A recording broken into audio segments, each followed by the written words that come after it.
The core will collapse. Its density gets more and more tightly packed. Its density increases dramatically. And it keeps going. It doesn't go forever, though. Because when the density reaches about 2 to 3 times 10 to the 14 grams per cc, 200 to 300 trillion times the density of water, all of a sudden the rules change. Before, it was being governed to a first approximation by an ideal gas law. Actually, it's a little bit degenerate, but it's mostly the ideal gas law. When you reach a density of 2 to 3 times 10 to the 14 grams per cc, the star's core now has the density of an atomic nucleus. And now, the strong nuclear force takes over. Normally, the strong nuclear force, which is what binds nuclei, binds protons and neutrons into a nucleus, only occurs over the teeny, teeny, tiny space of an atomic nucleus.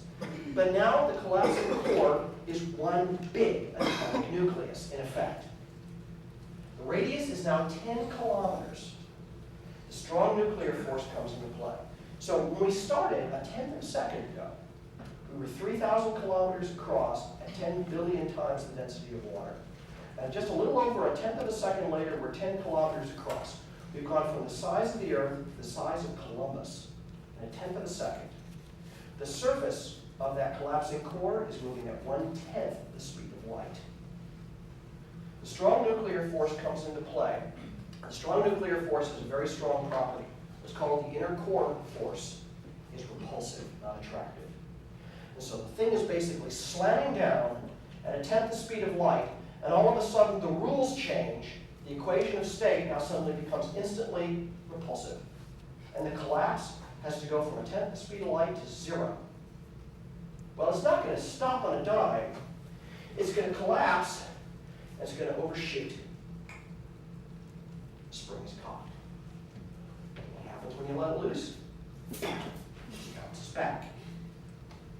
So the core is going from 0 to a tenth the speed of light, and then 0 again. It overshoots, the strong nuclear force makes a spring, and the core bounces.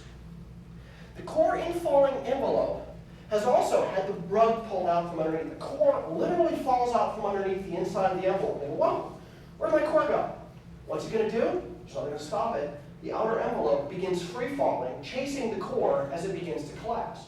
So we have infalling, free-falling envelope material, and we have the core collapsing, and it's speeding up and accelerating, and suddenly the core stops and bounces back and smacks right into the gas. What happens when the infalling envelope gas hits that core at a tenth the speed of light? Well, we have to go back to this idea of free fall. Okay, the way free fall works is nothing impedes the fall of an object, the fall of a parcel of gas. But free fall has a rule. You start with the gravitational energy you began with, and you turn that into kinetic energy as you fall. When you bounce, you turn the direction of motion around, but you don't get any more energy. In fact, you lose energy. So if I take this tennis ball and I drop it from this height, about my nose height, it loses some energy. Where did some of that energy go? Anybody got to guess where the energy went? I'll give you a hint. Plop. Made sound waves. Lost some of its energy. Where'd the rest of it go? Someone carpeted the floor. Okay, so a little bit of deformation energy.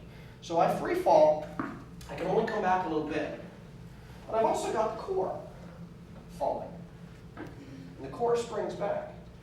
And when the infalling gas hits the inner core, the core imparts energy to the infalling gas, and it robs some of that energy from the core.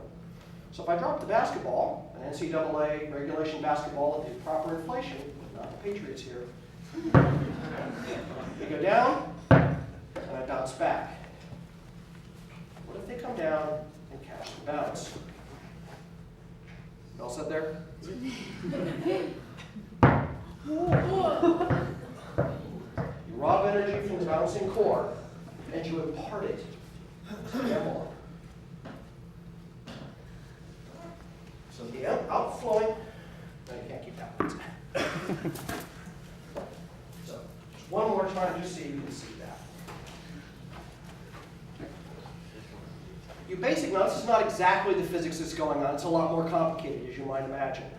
So basically, you take energy from the bounce of the core and you smash it into the envelope.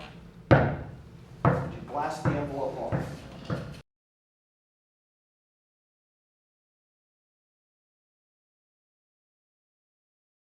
That core bounce is what makes the kaboom that's going to happen to this massive star.